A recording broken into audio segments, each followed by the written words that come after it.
रामाष्टकं श्रीगणेशाय नमः।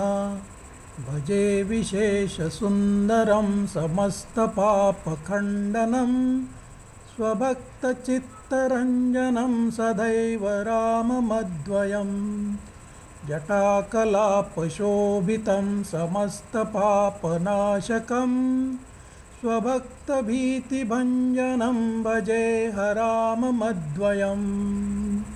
निजस्वरूपबोधकं कृपाकरं भवापहं समं शिवं निरञ्जनं भजेऽहराममद्वयम्। सह प्रपञ्चकल्पितं जनामरूपवास्तवं निराकृतिं निरामयं भजेऽहराममद्वयम्।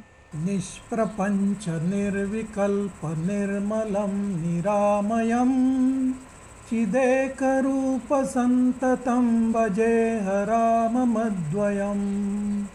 भवाब्धिपोतरूपकं यशेषदेहकल्पितं गुणाकरं कृपाकरं भजेऽहराममद्वयम्।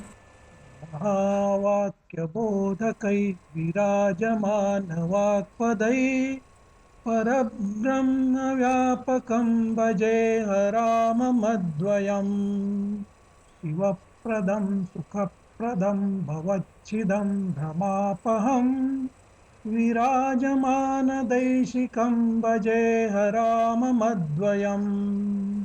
रामाष्टकं पठति यः सुकरं सुपुण्यं व्यासेन भाषितमिदं शृणुते मनुष्याः।